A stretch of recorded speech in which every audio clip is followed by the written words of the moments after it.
Hello मेरे प्यारे छात्रों, आप लोगों का स्वागत है केमिस्ट्री बाई आलोक सिंह की क्लासों में। ठीक है, आज आप लोग पढ़ेंगे विलियन का एक छोटा सा बिल्कुल सा टॉपिक जो आधारित होगा मोलल अवनमन स्थिरांक और मोलल उन्नयन स्थिरांक में संबंध।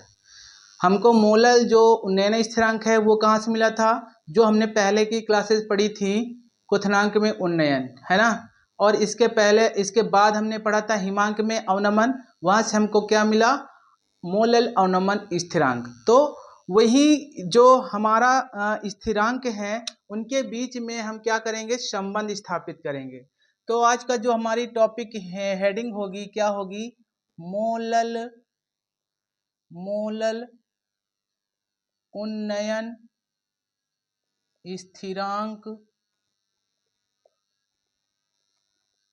तथा मोलल अवनमन स्थिरांक में संबंध।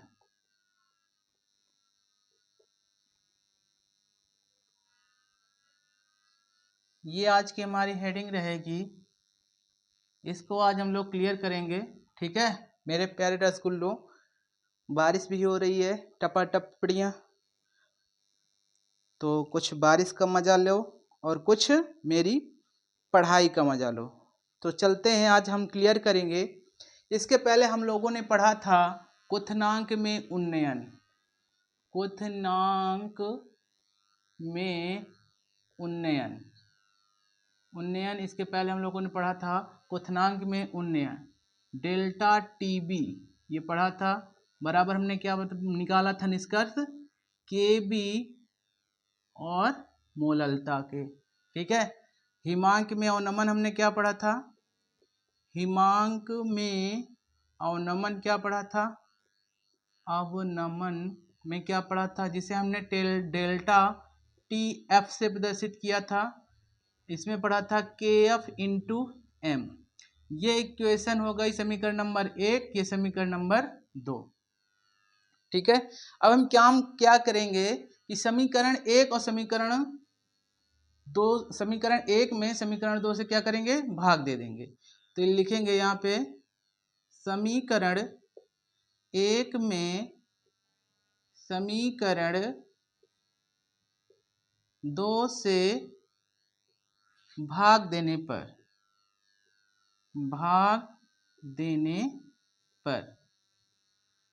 तो समीकरण 1 इधर वाले का डेल्टा टी बी अपॉन क्या हो जाएगा? डेल्टा टी एफ बराबर के बी डॉट एम के एफ डॉट एम।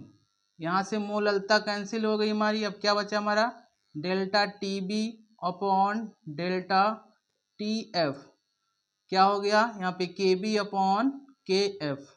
अब संबंध दर्शाना है तो हम क्या करेंगे? हमको संबंध दर्शाना है किसके बीच में? इन दोनों के बीच में, या इससे बीच जो हमारा व्यंजक प्राप्त हो, या इतना ही लिख देंगे तब भी कोई दिक्कत की बात नहीं है। अगर केवल हम क्या करेंगे? डेल्टा टी बी रख लें, अगर इसको उधर भेज दें तो क्या हो जाएगा? के बी अपॉन के एफ के मल्टीप्लाई में चला जाएगा डेल्टा टी एफ। तो ये हमारा जो व्यंजक प्राप्त हुआ, ये हमारा किसके बीच में संबंध है? मोलल उन्नयन स्थिरांक और मोलल अवनमन स्थिरांक के बीच में संबंध है। ठीक है, तो ये आप लोग क्लियर कर लेंगे। तो इससे रिलेटेड कभी कभी क्या होता है कि न्यूमेरिकल आ जाते हैं। इससे कभी कभी क्या होता है? न्यूमेरिकल आते हैं। ठीक है, इसको जरा सा नोट कर लीजिएगा। फिर हम लोग एक न्यूमेरिकल करेंगे जो पूछा गया है 2007 और 2016 में। ठीक है, वो क्वेश्चन पूछा गया है पुराना, लेकिन हम लोग नहीं छोड़ेंगे, रेयर केस में है, कभी आ भी सकता है क्योंकि अभी कोर्स में है हमारे। ठीक है, तो हम लोग कोई चीज़ छोड़ेंगे नहीं। तो इसको साफ करते हैं और वो क्वेश्चन करते हैं।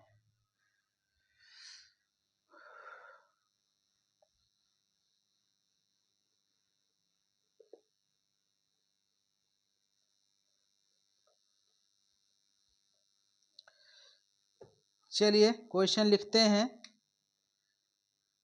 6 ग्राम यूरिया को, क्वेश्चन है हमारा उसी संबंधित क्वेश्चन है, 6 ग्राम यूरिया को 6 ग्राम यूरिया को 200 ग्राम जल में घोलने पर 200 ग्राम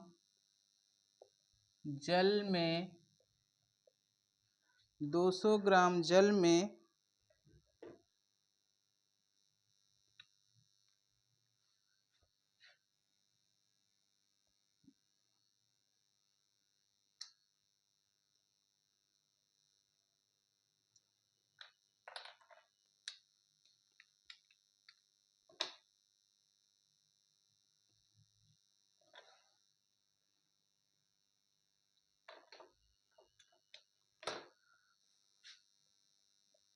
,200 ग्राम जल में घोलने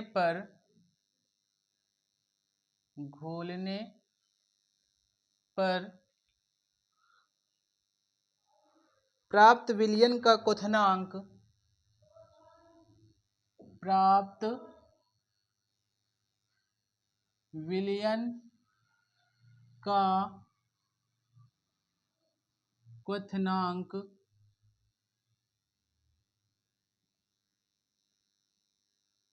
प्राप्त विलयन का क्वथनांक 100.28 डिग्री सेंटीग्रेड है। इसी विलयन का हिमांक क्या होगा? इसी विलयन का हिमांक, देखो विलयन का हिमांक कहा तो हमको यहाँ पर विलयन के हिमांक कहा है, हिमांक में उन्नयन नहीं कहा है, तो दिमाग रखिएगा, थोड़ा सा ध्यान रखिएगा। यानी कि किसकी बात कर रहा है, किसकी बात कर रहा है? विलयन का हिमांक की बात, यानी कि TF की बात कर रहा है, ये दिमाग में रखिएगा। विलयन के हिमांक क्या होगा, क्या होगा, क्या होगा?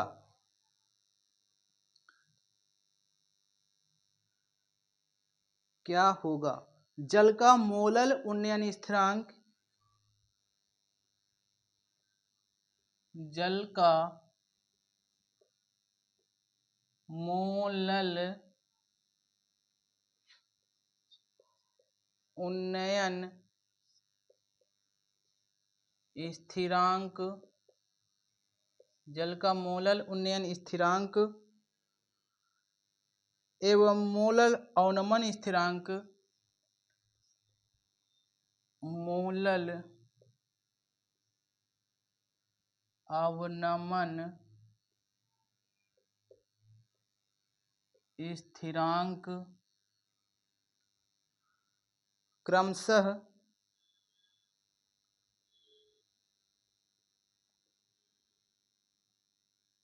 0.52 डिग्री सेल्सियस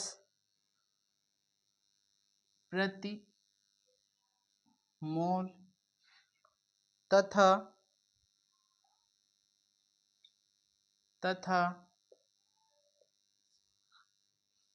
1.86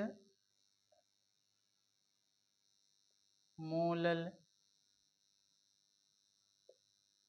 है, इतना है। ठीक है, तो हमें सबसे पहले क्वेश्चन को इतनी गौर से पढ़ना है कि हमको एक ही बार में एग्जैक्ट आंसर आ जाए। क्वेश्चन इतना हमें गौर से पढ़ना है कि एक ही बार में हमारा क्या आ जाए, आंसर आ जाए। ठीक है, चलिए देखिए 6 ग्राम यूरिया दिया गया है, उसको हमने जल में 200 ग्राम जल में घोला है, तो यूरिया की मात्रा यानी कि विलय की मात्रा दी गई है और विलायक की मात्रा दी गई है। ठीक है, तो आपको क्या दिया गया है, प्राप्त विलयन का क्वथनांक, जो विलयन का क्वथनांक है, जो विलयन हमको प्राप्त हुआ उसका क्वथनांक कितना दिया गया है, 100.28 डिग्री सेंटीग्रेड दिया गया है।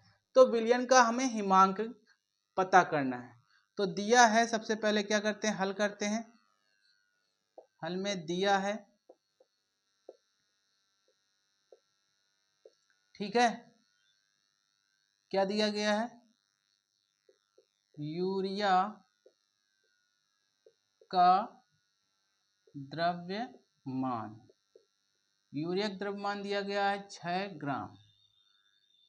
जल का भी द्रव्यमान दिया गया है, जल का द्रव्यमान ये भी दिया गया कितना, 200 ग्राम। कितना दिया गया है, 200 ग्राम। कितना दिया गया है, 200 ग्राम। ठीक है, और क्या दिया गया है, और विलयन का क्वथनांक भी दिया गया है। विलयन का क्वथनांक, और विलयन का क्वथनांक क्या से प्रदर्शित करते थे, टीबी से। किससे प्रदर्शित करते थे, टीबी से। कितना दिया गया है विलयन का क्वथनांक, विलयन का क्वथनांक कितना दिया गया है, 100 डिग्री सेंटीग्रेड, 100.28 डिग्री सेंटीग्रेड। ठीक है, इतना दिया गया है। यहाँ पे आपको डेल्टा टीबी का मान नहीं दिया गया, तो उसको निकालेंगे। कहाँ से निकालेंगे, यहीं से निकालेंगे। विलयन का क्वथनांक आपको पता है 100 है। आपको ये भी पता है कि जल का क्वथनांक, भाई विलयन में क्या है, जल भी तो है। आपको पता है कि जल का क्वथनांक क्या होता है, सबको पता होना चाहिए। जल का क्वथनांक क्या होता है, जिसमें जल उबलने लगता है, यानी कि T0B बराबर क्या होता है, आपको पता है कि 100 डिग्री सेंटीग्रेड पर जल हमारा क्या होने लगता है, उबलने लगता है ना। तो यहां से हम क्या निकाल लेंगे, डेल्टा टी का मान। तो यहाँ पे डेल्टा टीबी बराबर आपको पता है T0B minus T B, sorry यहाँ पे क्या है, टीबी माइनस T0B। ये हम डेल्टा टी बराबर पढ़ चुके हैं जब हमने क्वथनांक में उन्नयन पढ़ाया था। तो यहाँ से डेल्टा टीबी बराबर क्या निकल आएगा हमारा, यहाँ से डेल्टा टीबी बराबर क्या निकल आएगा भाई, 100 पॉइंट कितना है, 28 डिग्री सेंटीग्रेड ये है, माइनस में 100 डिग्री सेंटीग्रेड करेंगे तो कितना आ जाएगा, 0.28 डिग्री सेंटीग्रेड डेल्टा टीबी का मान आ गया। ठीक है, डेल्टा टीबी बराबर ये आ गया हमारा। ठीक है, और क्या दिया गया यहाँ पे, और जो केबी का मान दिया गया है ना, केबी का यानी कि मोलल उन्नयन स्थिरांक दिया गया है। जल का मोलल उन्नयन स्थिरांक, और इसको प्रदर्शित कैसे करते हैं, केबी से। कितना दिया गया है, जल का मोलल उन्नयन स्थिरांक एवं मोलल अवनमन स्थिरांक। मोलल उन्नयन स्थिरांक कितना दिया गया, 0.52 डिग्री सेंटीग्रेड, और जल का मोलल अवनमन स्थिरांक भी दिया गया है, यानी कि के एफ का मान, के एफ का मान भी दिया है।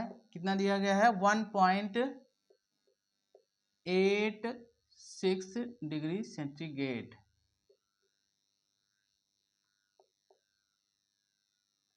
ठीक है, इतना दिया गया। अब आपको उसी फार्मूले से यूज करना है, कौन से, संबंध वाले फार्मूले को, है ना। तो अभी आपने क्या पढ़ा है, अभी आपने पढ़ा है डेल्टा टीबी बराबर के बी अपॉन के एफ, और यहाँ पे डेल्टा टी एफ। तो हमें डेल्टा टी एफ का मान कहीं पे दिया नहीं गया है, तो हम डेल्टा टी एफ का मान यहाँ से निकाल लेंगे। डेल्टा टीबी का मान कहाँ से निकला, अभी निकला है ना, 0.28। ठीक है, केबी का मान आपको पता है दिया गया है 0.52 अपॉन क्या दिया गया है,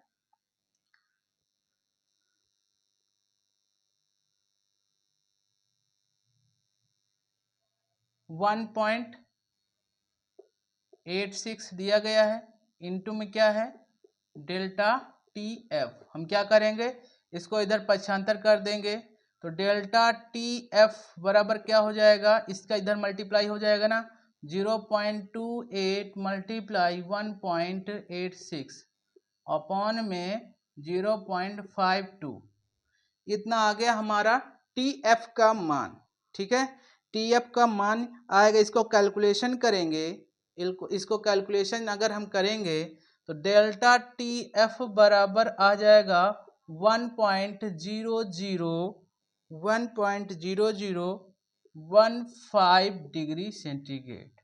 टी एफ बराबर हमारा क्या आ गया 1.0015 मतलब डिग्री सेंटीग्रेड।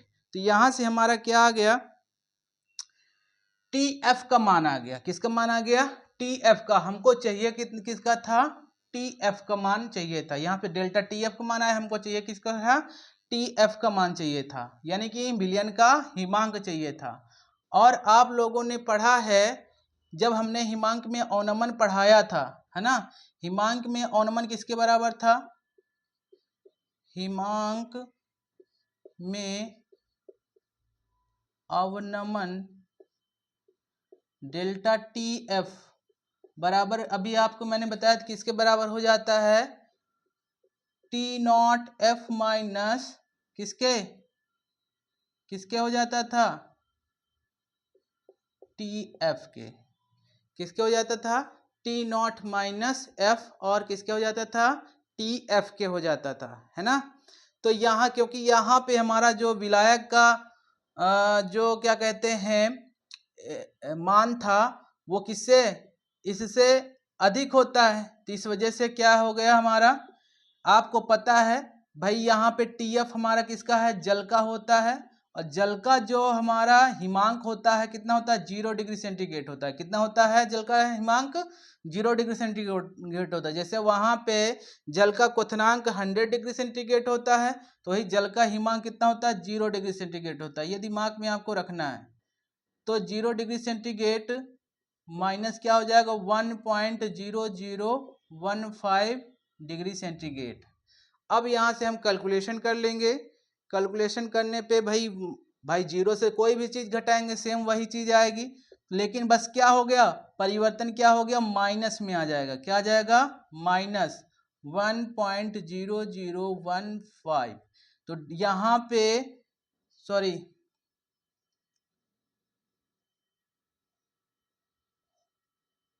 इसका मान है दिया था यहाँ पे क्या दिया था 1.0015 बराबर यहाँ पे क्या आ जाएगा हमारा टी एफ का मान आ जाएगा। किसका आ जाएगा T not F. T not F का मान क्या होता है 0 डिग्री सेंटीग्रेड। यहाँ से माइनस क्या हो गया टी एफ।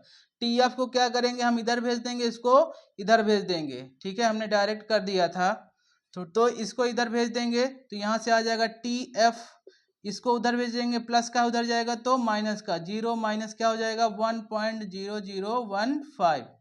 तो यहाँ से क्या हो जाएगा आपको टी एफ बराबर आ जाएगा -1.0015, क्योंकि जीरो से हम कोई भी चीज़ घटाएंगे तो सेम वही वैल्यू आती है। तो इतने डिग्री सेंटीग्रेड हो जाएगा हमारा हिमांक, विलयन का हिमांक। तो इस प्रकार से हमारे क्वेश्चन आते हैं इस पर आधारित। ठीक है, इस प्रकार से कभी कभी इस पर आधारित क्वेश्चन आ जाते हैं, तो ये भी आपको दिमाग में रखना है। ठीक है,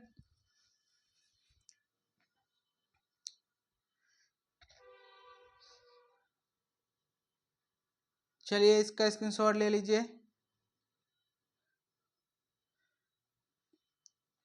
तो आज की क्लास यहीं पे समाप्त होती है। आप लोग क्वेश्चन करिएगा, ना आए तो कमेंट करिएगा कि सर इस प्रकार के क्वेश्चन मुझे नहीं आ रहे हैं। ठीक है, तो आज की जो क्लास है यहीं पे समाप्त होती है। ये छोटा सा एकदम से टॉपिक था जो मैंने आज आपको बता दिया। ठीक है, तो इसको आप लोग अच्छे से पढ़ेंगे। ठीक है, धन्यवाद।